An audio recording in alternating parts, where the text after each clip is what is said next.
En el fondo, las constelaciones familiares buscan responder tan solo dos preguntas. ¿Qué enreda en las familias a los unos, en los destinos de los otros? ¿Y cómo hacer que funcione el amor? Estas preguntas se despliegan en el trabajo de la constelación en un sinnúmero de formas. Estamos vinculados profundamente en nuestras relaciones y por lo tanto en nuestras almas, con otras personas, sobre todo en nuestras familias, y donde quiera que se dé un intercambio existencial significativo en el dar y recibir. Lo que ya sucedió en espacio y tiempo todavía repercute consciente e inconscientemente en nuestra alma. Vivencias y sentimientos, pensamientos y manera de actuar. Todos sabemos esto, y este conocimiento acompaña a los hombres, por lo menos desde que se conocen los testimoniales escritos. ¿Qué nos ata? ¿Qué sucede cuando nos queremos liberar de todos los vínculos? ¿Es esto posible? ¿De qué manera nos guían los vínculos? ¿Cómo nos ayudan y cómo nos perjudican? ¿Y podemos realmente liberarnos de los vínculos, aun cuando nos perjudiquen? Sí, pero ¿en qué forma? ¿Qué nos vincula con los muertos y qué nos libera de ellos? ¿Qué nos ata a viejos dolores, culpas, miedos? No solo en relación con lo que nosotros vivimos, sino respecto a vivencias de los que amamos y a los que pertenecemos. ¿Cómo podemos liberarnos de sufrimientos pasados y repeticiones obligatorias de esos sufrimientos, que penetran en nuestra nueva situación de vida con sus propios acontecimientos por resolver? En las constelaciones familiares se trata no solo de superar los traumas personales sufridos, sino sobre todo los traumas de los otros con los que nos encontramos vinculados por medio de la compasión, con un amor frecuentemente ciego y en una especie de compensación ciega que trasciende el tiempo y el espacio. Los temas son el amor y sus consecuencias, el ser hombre y el ser mujer, la relación entre padres e hijos, el flujo del amor a través de las generaciones y aquello que los inhibe. Miramos la vida y la muerte, lo malo y lo terrible que irrumpe en nuestra vida, la justicia, la culpa y la expiación, la víctima y el victimario, lo bueno y lo malo, la verdad y la mentira, lo secreto y lo que se dice sin consideración alguna, el odio y la reconciliación, la compensación buena y la mala. Los temas son el estar solo y el estar en un vínculo, el mirar atrás y mirar hacia adelante, la satisfacción y la felicidad, el miedo, la depresión y la desesperación.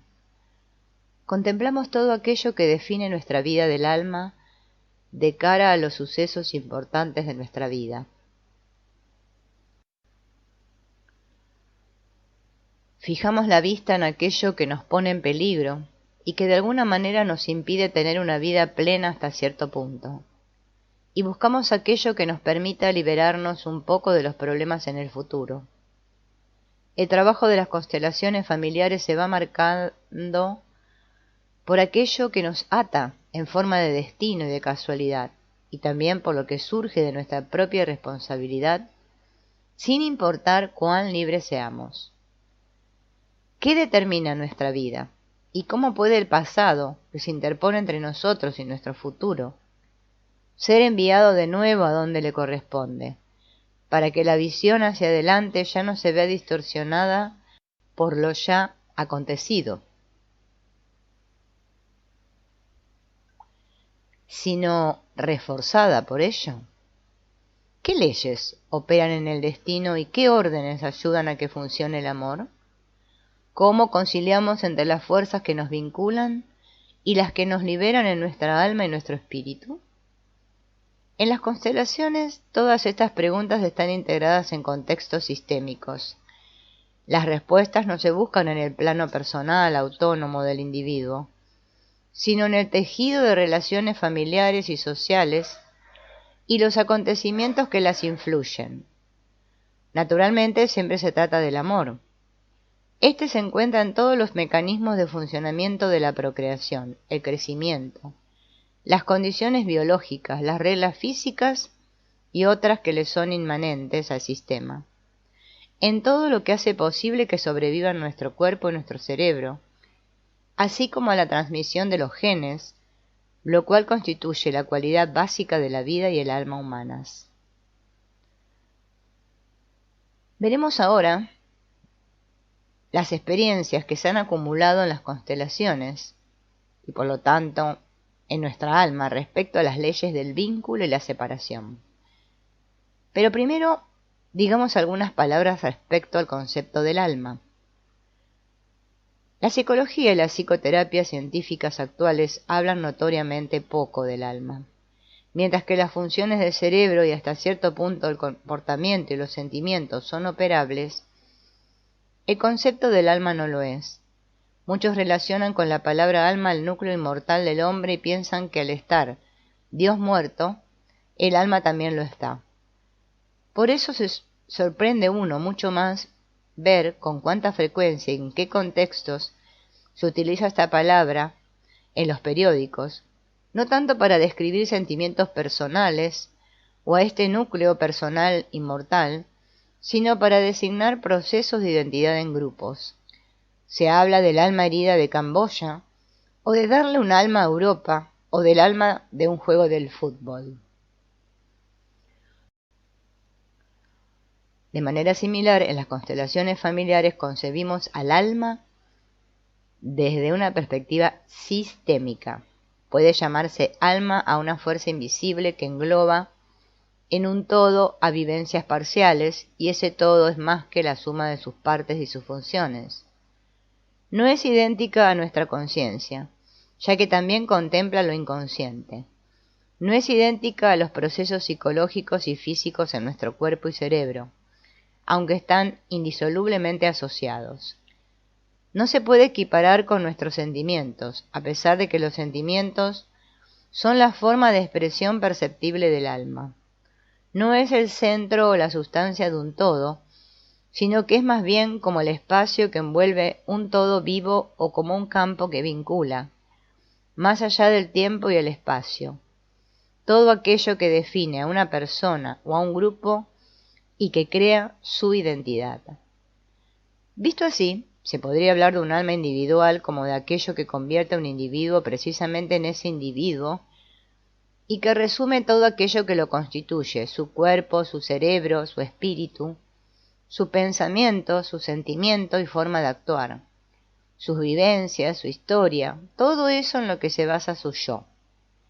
Pero también podemos hablar de un alma familiar, y en el contexto de esta alma se mueve sobre todo la constelación familiar, como de aquello que convierte a esa familia, más allá del tiempo y el espacio, precisamente en esa familia con la que las personas viven sucesos, vivencias, recuerdos, decisiones, etc. De manera similar podemos hablar de un alma o de un estirpe o clan, del alma de una empresa, un país o una comunidad idiomática, en todas las relaciones que importan en nuestras vidas, en el yo, tú, él, ello, ella, en el nosotros, ustedes, ellos. Estamos integrados en campos del alma, como un todo, incluyendo nuestra relación con la naturaleza o con el cosmos, el ello en su forma absoluta. Bert Hellinger llama frecuentemente la gran alma a esta totalidad de nuestros vínculos.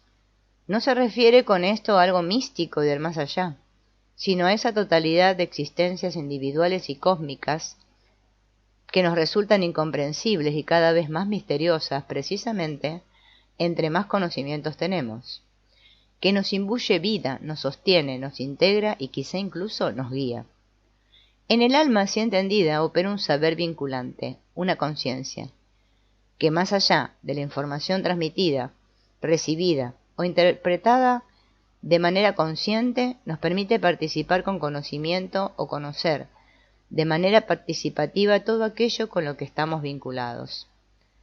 Albrecht Marr habla en este contexto de un campo que sabe. Partiendo del enfoque metódico de las ciencias naturales que busca de manera reduccionista las partes y partículas y sus vínculos funcionales, resulta imposible encontrar al alma, pero nuestras vivencias cotidianas dependen de un enfoque mucho más amplio. No hay conversación, arte, política ni relación que pueda subsistir sin una experiencia del alma. Y como la experiencia del alma no se puede reducir a algo objetivo o cuantificable, los idiomas han desarrollado la palabra del alma, palabras como libertad, paciencia, espíritu, valor, amor, etc. Lo que significa el amor no se puede explicar adecuadamente con genes o funciones del cerebro. Sabemos que en los ámbitos de la psique dependemos de imágenes, metáforas, lenguaje pictórico, vivencias, experiencias, intuición y juicios sensibles, si es que nos queremos comunicar y entender unos con otros.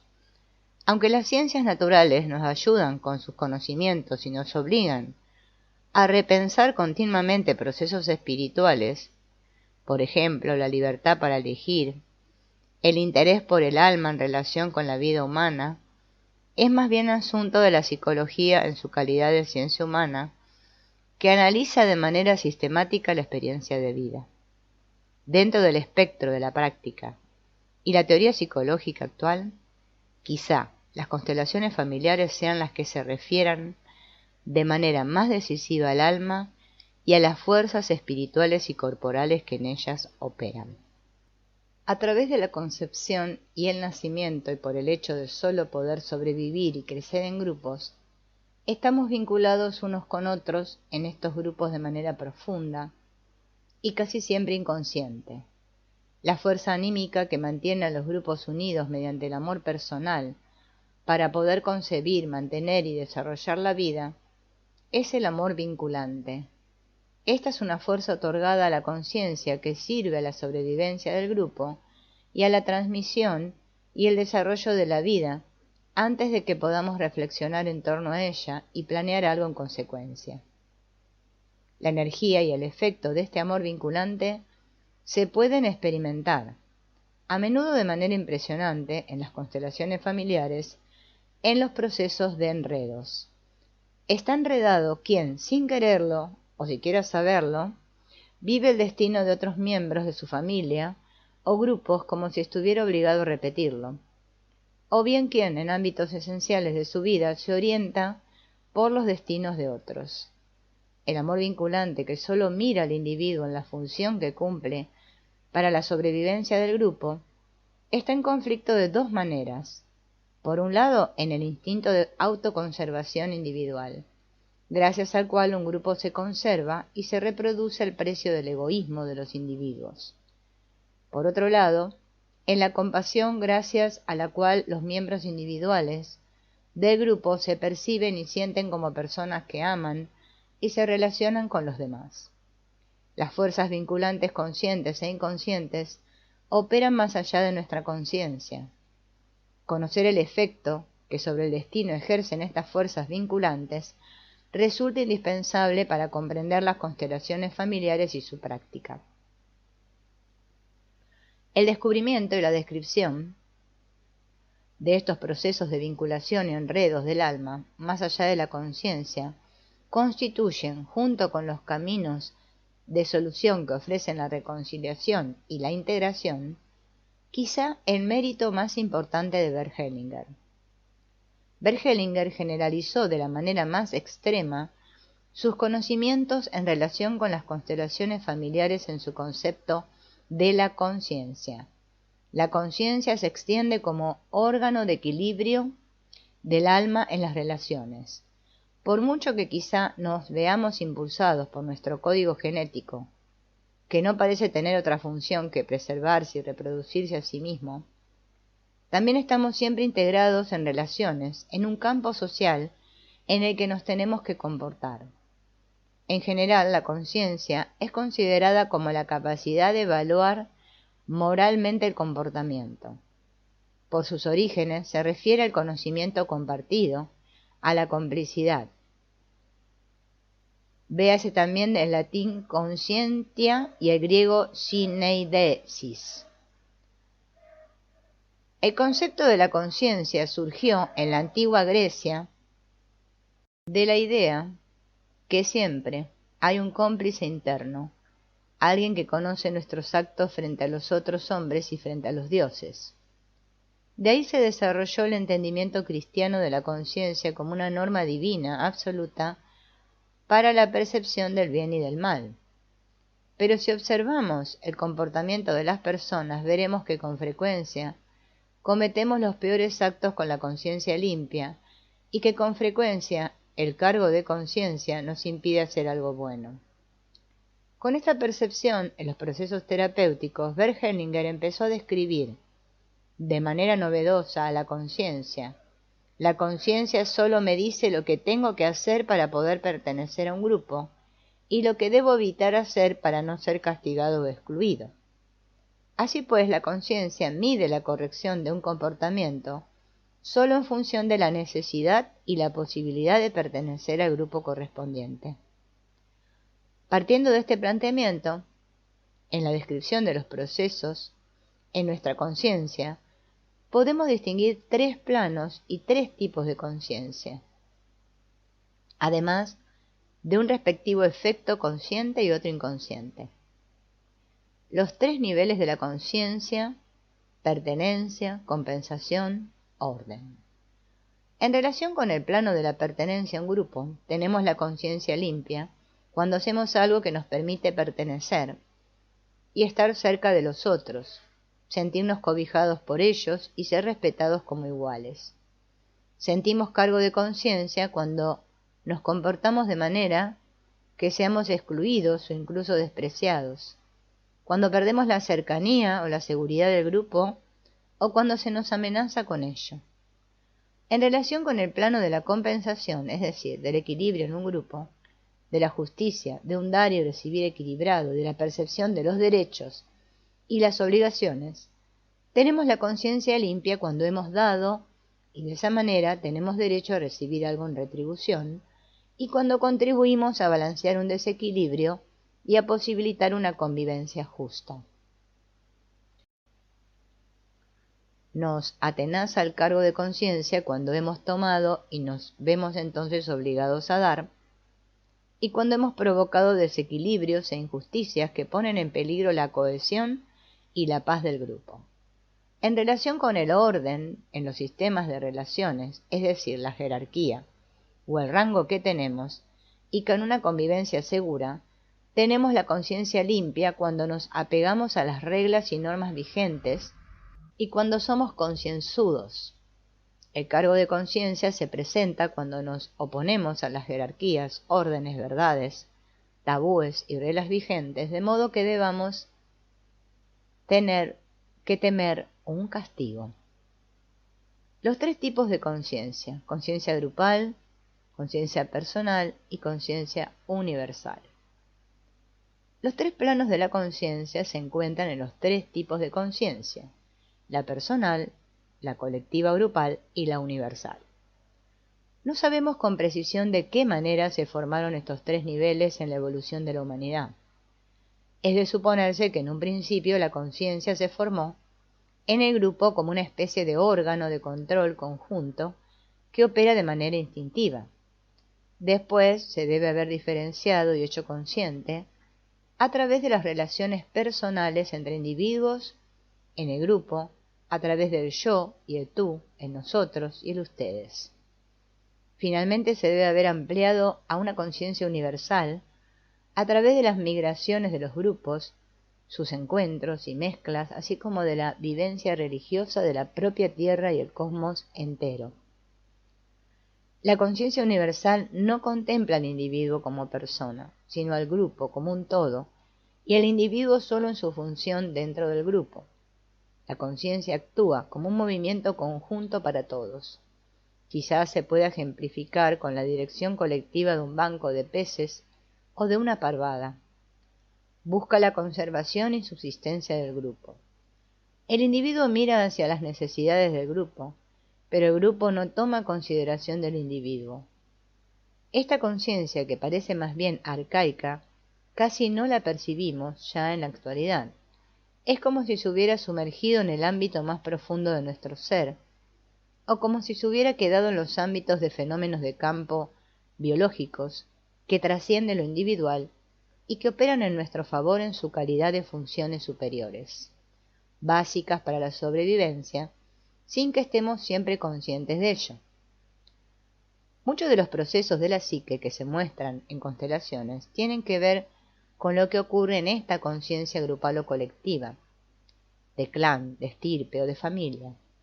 Debido a que casi nunca sentimos esta conciencia, solo podemos distinguirla por el efecto que ejerce. Y en la medida en que podemos percibirla, nos ofrece la posibilidad consciente de contribuir para llegar a buenas soluciones, buenas para la conciencia de grupo y que a la vez vayan más allá de sus limitaciones.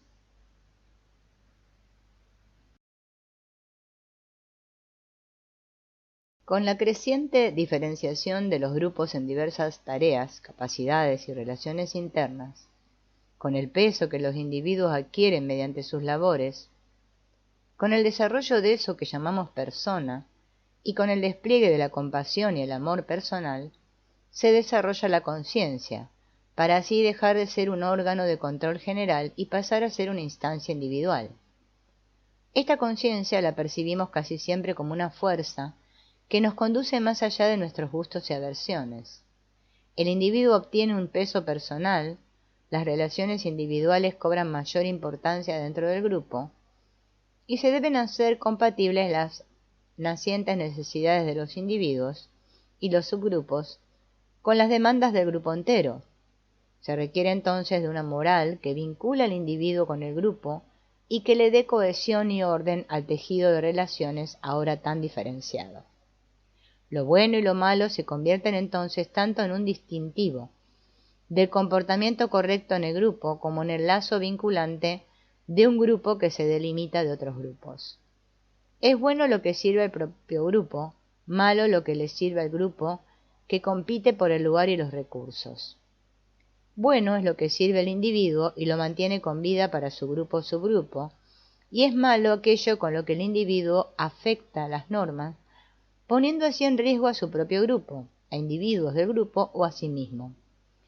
Así, con miras a la conservación y a la moral del propio grupo, a veces les hacemos cosas terribles a otros grupos y a sus miembros individuales, pero también a los miembros de nuestro propio grupo, sin que por ello tengamos el menor cargo de conciencia.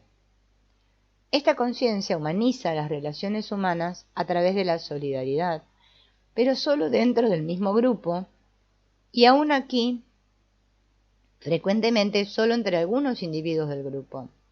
En relación con la conciencia colectiva, la conciencia personal constituye un avance, ya que diferencia al individuo como persona y permite el amor personal.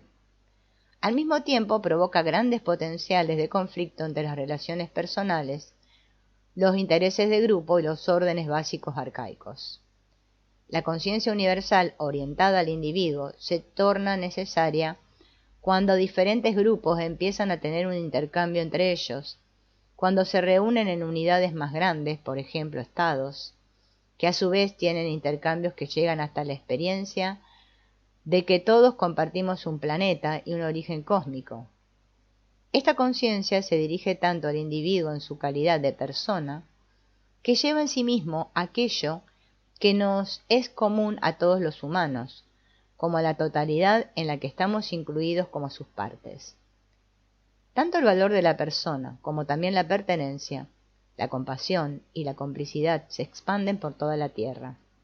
Los individuos se convierten en exploradores de fronteras y en constructores de puentes más allá de las relaciones entre tú y yo, las relaciones familiares, grupales, y de los vínculos estatales, lingüísticos y culturales. La conciencia se orienta a la participación de un ethos que todos comparten. Quizá el apóstol Pablo se refería a esta conciencia cuando hablaba de la ley que atañía a todos. Cuando Bert Hellinger habla de los movimientos del alma, no se refiere al procedimiento metodológico de permitir que los representantes se muevan libremente, sino a los movimientos que los representantes que llevan hacia las soluciones y que rebasan los límites de los individuos las parejas, los grupos pequeños y grandes. No, Hellinger se refiere a esta forma de conciencia que todos sentimos como algo ligero, sin patos, como algo correcto que opera de manera general. La conciencia grupal y la personal operan en los movimientos del alma y sobre todo en aquello que abarca a lo humano de una manera que eleva, libera y conserva. Pero las tres formas de conciencia resultan necesarias de manera individual para nuestra vida en las relaciones. Operan y fluyen juntas, se complementan, pero también se contradicen. También entre los planos individuales de la conciencia se dan contradicciones, por ejemplo, entre lo que exige la pertenencia y lo que demanda la seguridad. En el trabajo terapéutico se impone la pregunta sobre qué conflicto de conciencia se esconde consciente o inconscientemente tras un problema. ¿Qué vínculos, acontecimientos y comportamientos de individuos y grupos operan, en qué forma y en qué plano cada forma de conciencia nos ofrece pistas para llegar a la solución? Un niño que vive separado de su padre y que siente cuánto lastimó su padre a su madre y la pobre opinión que ella tiene del padre, tiene la conciencia limpia frente a su madre cuando prescinde lo más posible del contacto con su padre. El precio es el cargo de conciencia que siente en relación con el padre. Si el niño quiere ir con su padre, queda bien con él, pero mal con su madre.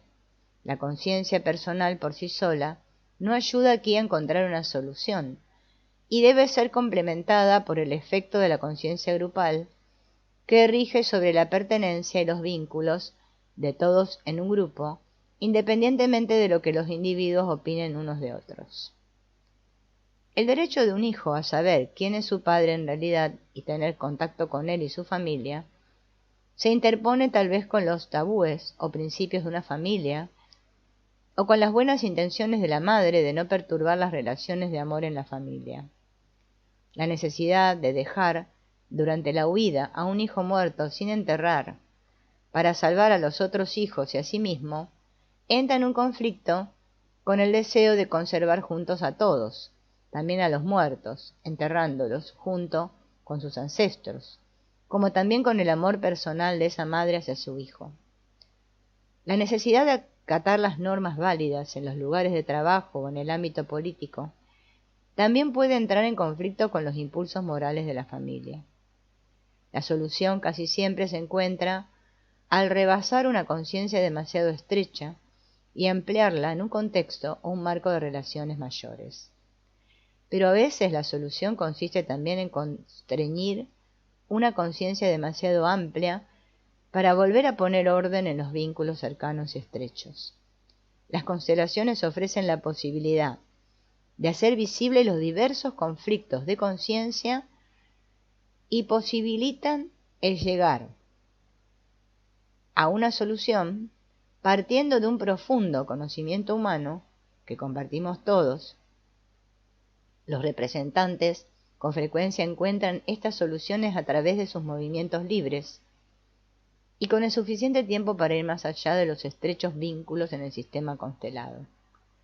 O el terapeuta ayuda, en breves intervenciones, con su conocimiento acerca de los procesos de vinculación y de los liberadores procesos espirituales y del alma, a encontrar la solución adecuada para los representantes y por tanto para el cliente. Los efectos de las fuerzas vinculantes del destino. Que los vínculos familiares no sólo se forman a partir de vivencias determinantes en la infancia y con las personas cercanas de referencia, le quedó claro a Bert Hellinger en la experiencia con la terapia primaria. Si se refuerza con ciertas técnicas de respiración al revivir sentimientos importantes, casi siempre experimentados en la infancia, estos con frecuencia son actuados de una manera tal que las vivencias infantiles ya casi no son perceptibles para una persona ajena. Pero estos sentimientos se vuelven comprensibles de inmediato si se observan en los destinos respectivos de otros en la familia. Nosotros cargamos en nuestros sentimientos las vivencias de otros, y cuando los destinos de los demás, a veces de personas totalmente extrañas a nosotros, salen a la luz, surgen junto con nuestra expresión correspondiente de lo vivido. Los sentimientos ajenos no se pueden solucionar a través de la regresión. La psicoterapia tradicional frecuentemente no tiene éxito cuando no toma en cuenta los vínculos a los destinos de otros.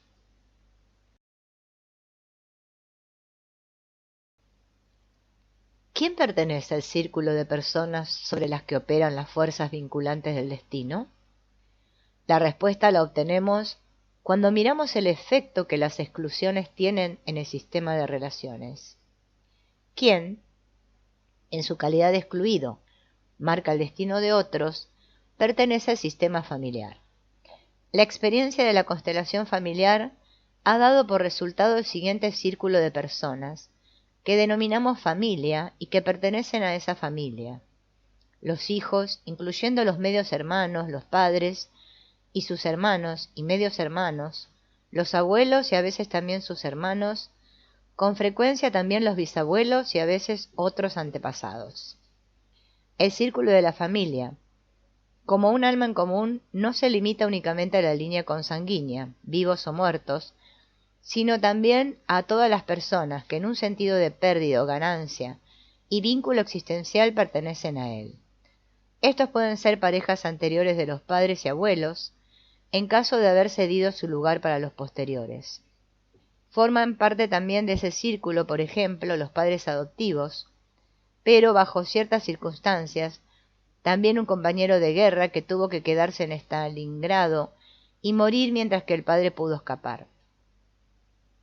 Cuando un joven provoca, con culpa o sin ella, un accidente grave en el cual muere algún extraño, entonces ese extraño pasa a pertenecer a la familia por el vínculo creado por el destino. Esto es muy significativo en relación con el efecto, a veces desde generaciones atrás, que los destinos de víctimas y victimarios tienen sobre los allegados. Las preguntas para determinar la pertenencia al círculo de efectos producido por el amor vinculante son: ¿a quién le debe alguien su vida y sobrevivencia o a manos de quién sufre alguien un accidente grave o la muerte? ¿A quién le da alguien la vida y lo necesario para sobrevivir? ¿O a quién le causa a alguien un trauma existencial o la muerte? Si una persona es excluida del sistema familiar y se le niega la pertenencia a la que tiene derecho por nacimiento, o se objeta su derecho a la existencia, o se oculta su destino, por ejemplo, el suicidio, entonces la conciencia del grupo toma a otro, por lo general alguien nacido posteriormente, para que sustituya a este excluido del sistema sin que esa persona lo sepa, ni mucho menos lo quiera. Esta conciencia arcaica del grupo le da preferencia a los primeros frente a los que llegan después. La representación del excluido, por medio de un tercero, debe servir para restablecer la integridad del grupo. El que todos sean iguales sin importar cuáles hayan sido sus destinos personales, y el que todos los miembros de un grupo tengan el mismo valor, sirve a la unidad que asegura la sobrevivencia del grupo. Este proceso solo cobra sentido si se le considera un proceso del alma, es decir, que va más allá del tiempo y el espacio. Pero, ¿por qué el que nace después debe representar al excluido de forma que sienta lo mismo que él y que de alguna manera comparta su destino? Es como si sólo así el destino de ese excluido pudiera ser percibido, sentido, honrado, y de esta manera reintegrado a la comunidad del grupo. Pues la pertenencia, que actúa ciegamente en la conciencia de grupo, se reprime en la conciencia personal para aliviar sentimientos de dolor o culpa. Las constelaciones sirven entonces para que se tome en cuenta a la integridad del grupo que opera ciegamente en el alma, para que de esta forma, también en la conciencia personal, los que fueron excluidos y a quienes se les negó la existencia y su destino, puedan recuperar su pertenencia al grupo y ser incluidos en el flujo del amor. Con frecuencia son excluidos en la familia del padre los hijos nacidos fuera del matrimonio y viceversa. El padre de un hijo nacido fuera del matrimonio será excluido del lugar en el que el niño vive. Veamos un ejemplo. Una mujer enferma de cáncer y quien, de acuerdo con sus palabras, desde su infancia vive con el sentimiento de no pertenecer a su familia y de no tener un lugar en la vida, consteló a su familia de origen de tal forma que la representante de su madre dijo espontáneamente: «Falta alguien junto a mi esposo». Abrigando una sospecha, el terapeuta colocó a otra mujer junto al padre. Pero la madre consideró: «Todavía falta alguien». Entonces se colocó a un niño y la madre dijo: «Ahora estamos todos». La clienta no sabía nada acerca de un hermano, así que el terapeuta interrumpió la constelación. Pero esta constelación no dejó en paz a la mujer y por la noche le preguntó a su padre. Así se enteró que cuando él tenía 18 años, había tenido una relación con una mujer casada que lo introdujo a la hombría. Posteriormente tuvo que ir a la guerra y se olvidó de esta relación. Apenas al final de la guerra, cuando ya estaba casado con la madre de la clienta, llegó una carta de esa mujer contándole que de aquella relación nació un hijo que tal vez algún día le llevaría al niño. No indicó ninguna dirección y tampoco se volvió a comunicar. Así que el padre olvidó el asunto. Entonces, en una segunda constelación se incluyó al niño. Por encima del dolor del niño se pudo percibir un lazo afectivo entrañable entre los hermanos y la clienta, y ésta se sintió muy aliviada. También debe dejarse abierta una posible relación entre la exclusión y la enfermedad. En las constelaciones a veces las enfermedades actúan como penitencia por las culpas ajenas o propias.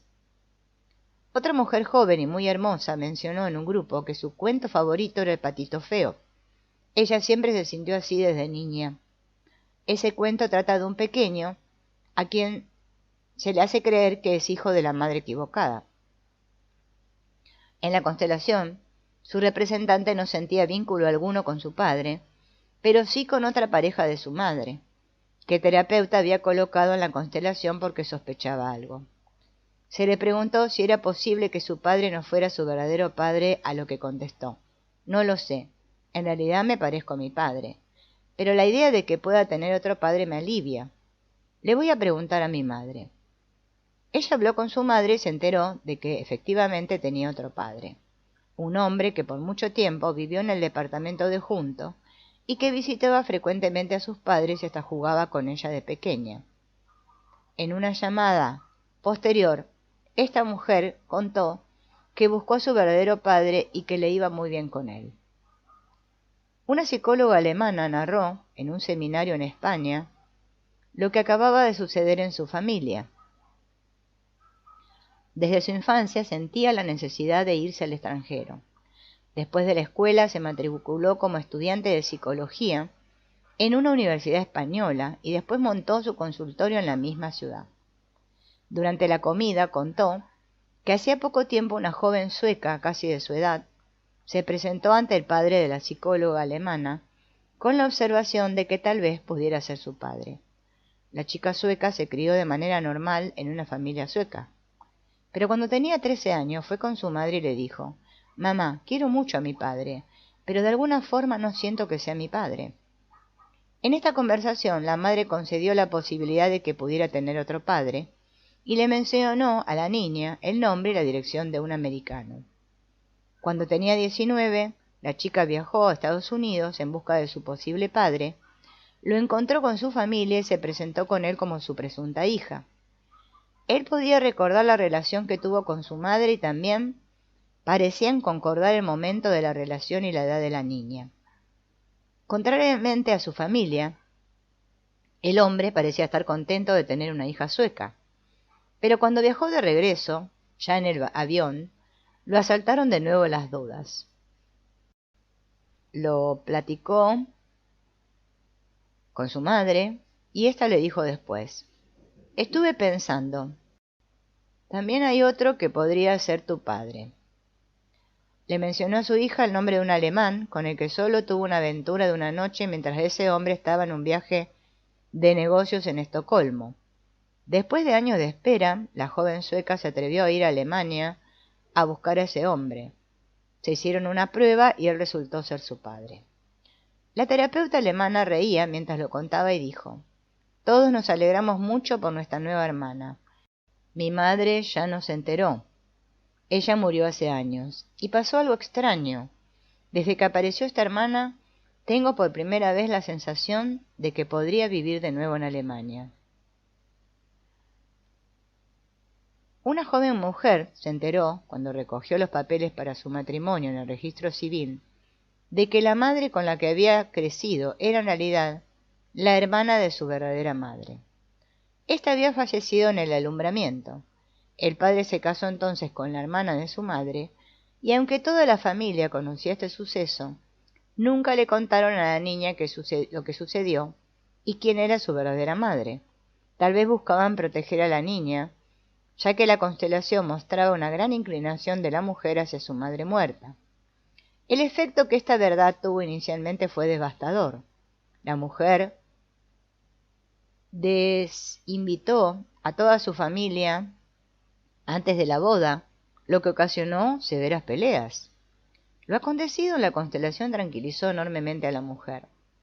Constó básicamente en el encuentro amoroso y la posterior despedida ante la mujer y su madre. Después la mujer joven dijo muy conmovida: «Ahora quiero embarazarme». Poco después se embarazó y también retomó la relación con su familia. Frecuentemente son excluidas las relaciones anteriores de los padres. Debido a que les ceden su lugar a los que vienen después, ellos también pertenecen a la familia y deben ser mencionados, si no, serán sustituidos. Una mujer sola, que siempre era abandonada por los hombres en todas sus relaciones debido a que era muy agresiva, averiguó, después de preguntarle a su padre, que éste había abandonado a su prometida para casarse con la madre de ella. Esta prometida se quedó sola toda la vida y siempre estuvo furiosa con su padre. Un hombre joven vino a una consulta individual. Su mujer, que ya conocía las constelaciones, lo mandó ya que padecía de un tumor cerebral que, aunque era benigno, siempre resurgía así, que las operaciones repetidas representaban un gran riesgo para aquel hombre. El joven era muy afectuoso, pero se le percibía sin energía y sin fuerza. Hablaba en voz baja, casi en secreto, y más bien parecía que se había resignado a su situación de salud. Después de charlar durante un rato, el terapeuta le pidió que constelara a su familia de origen con figuras, su padre, su madre y a él como hijo único. La constelación resultaba extremadamente exigua, lo cual se percibía incluso con las figuras, y el terapeuta preguntó por posibles compromisos anteriores de los padres. El hombre dijo débilmente: «No hay nadie. Mi madre alguna vez me platicó que tuvo un novio antes de mi padre. Parece que fue un debilucho. Estoy seguro que no hubo nada entre los dos. Por lo demás, no conocía nada en especial de los destinos de su familia, y hasta daba la impresión de que no comprendía el sentido de las preguntas». Todavía hablaron por un rato de varios temas, pero debido a que en los intentos de conversación no se percibía ninguna fuerza con la que se pudiera trabajar, el terapeuta finalizó pronto la sesión. Al despedirse le dijo al hombre que si así lo quería, podía preguntarle a sus padres acerca de sus relaciones anteriores, pues sus padres contaban con más de 30 años cuando se casaron. 2 semanas después el hombre llamó y dijo: «Ya pregunté. Mi madre había estado casada antes y mi padre también». El terapeuta preguntó: «¿Y de esos matrimonios también hubo hijos?». Y él respondió: «Eso no lo pregunté». El terapeuta dijo que si ya había preguntado esto, podía preguntar lo demás. Otra vez, después de aproximadamente 2 semanas, el hombre se comunicó, pero algo había cambiado. Su voz sonaba muy firme en el teléfono y dijo: «Del primer matrimonio de mi padre, tengo un hermano. Ya hice algunas averiguaciones sin preguntarle a mi padre. Lo encontré y hablé con él. No se alegró mucho por mi llamada, pero está dispuesto a verme. Ya tenemos una fecha y un lugar». Ahora bien, desconocemos si la relación anterior desconocida de sus padres y el hermano oculto están relacionados de alguna forma con el tumor cerebral. Lo único que llama la atención es el cambio en la voz del cliente, como si con el descubrimiento de esas personas hubiera encontrado la plenitud y la fuerza para vivir. Frecuentemente también son excluidos los hermanos muertos, sobre todo los muertos durante el nacimiento y en abortos. Sistémicamente relevantes se muestran aproximadamente a partir del 5.º mes. A veces, estos hijos muertos ni siquiera se les mencionan a los hijos vivos, o se hace de una forma que indica, mejor no preguntes nada, ya sea debido al dolor, a la vergüenza o a la culpa. Tal vez no se considere que ese hijo muerto, de forma tan prematura, sea importante. Pero los hermanos, sobre todo el que nace inmediatamente después, sienten que ahí falta un niño, y lo representan a través de la inclinación inexplicable hacia la muerte, hacia la nada, o con una orientación de por vida hacia el hermano faltante, a quien posteriormente se buscan las relaciones hombre-mujer. A veces otro hermano obtiene el nombre del niño muerto, que tampoco es tomado en cuenta en la secuencia de los hermanos. Una y otra vez resulta conmovedor en las constelaciones observar que estos niños nacidos muertos no sufren por su muerte en sí, sino porque no son vistos ni tienen un lugar. Es como si quisieran ser abrazados por los padres una vez más, ser tomados en cuenta por los hermanos y ser reconocidos como iguales a pesar de su destino, para poder así encontrar la paz. Un joven homosexual consteló a su familia de origen. Su representante en la constelación, a pesar de algunos reacomodos en la colocación de la familia y de que incorporó a sus 2 abuelos muertos relativamente jóvenes, dijo: «Falta algo a mi lado derecho, algo muy cercano». El joven le habló a su madre y supo que antes que él, que era hijo único, había nacido muerta una hermana. Se hizo una nueva constelación, solamente con los padres, y él con la hermana nacida muerta, y entre lágrimas y sonrisas al mismo tiempo, tomó a esa hermana con mucho cariño en sus brazos, de tal forma que todo el grupo se conmovió profundamente. Tal vez esta cercanía e identificación hacia su hermana muerta contribuyeron también a su homosexualidad. Como sea que haya sido, el joven mencionó después, en un encuentro casual posterior, que se había casado, a pesar del pronóstico hecho por el terapeuta en el grupo de que en el hombre no es reversible la homosexualidad, como recordó el hombre entre risas. Otro hombre ya había constelado en varias ocasiones también con su esposa, su familia de origen y su familia actual, sin encontrar solución alguna al hecho de que siempre engañaba a su esposa, aunque la amaba a ella y a sus 2 hijos. Un día su esposa ya se había separado de él, habló preguntando si podía hacer otra constelación. Su madre le había dicho, casi de paso: «En realidad eres un gemelo». Se quedó tan perplejo que no preguntó nada más. En la constelación colocó a su gemela, pues sospechaba que había sido una mujer, de tal forma en la familia que nadie más que su propio representante la miraba, y también la hermana gemela lo veía solo a él. Se abrazaron y lloraron por un tiempo, hasta que el proceso de la constelación terminó, cuando esa niña recibió un lugar adecuado en la familia. Cuando el hombre, muy aliviado, le pidió tiempo después a su madre que le contara de su posible gemela, ésta le contestó que ella no se acordaba de nada. En un grupo con Bert Hellinger cierto día, un hombre dijo: «Hoy voy a matar a mi madre», y en otra ocasión: «Hoy voy a matar a mi padre». Bert le preguntó si alguien en su familia había sido asesinado alguna vez. El cliente en principio dijo no saber nada, hasta que recordó vagamente que había un niño que podría haber sido asesinado. Por una llamada a su viejo padre supo de la siguiente historia. Su madre estaba embarazada en el 6.º mes, cuando él tenía 1 año. El médico le notificó a los padres que había complicaciones y que solo podía salvar la vida de la madre o del bebé. Después de un tiempo, los padres tomaron la difícil decisión de asegurar la vida de la madre sobre la del bebé. Después de que platicó esto, el hombre, un arquitecto de una corpulencia impresionante, dijo: «Y yo, como por 2, tengo 2 familias». Con una esposa tengo 2 hijos y con la otra también. A veces vivo con una, a veces con la otra. Para la primera construí hace tiempo una casa dúplex.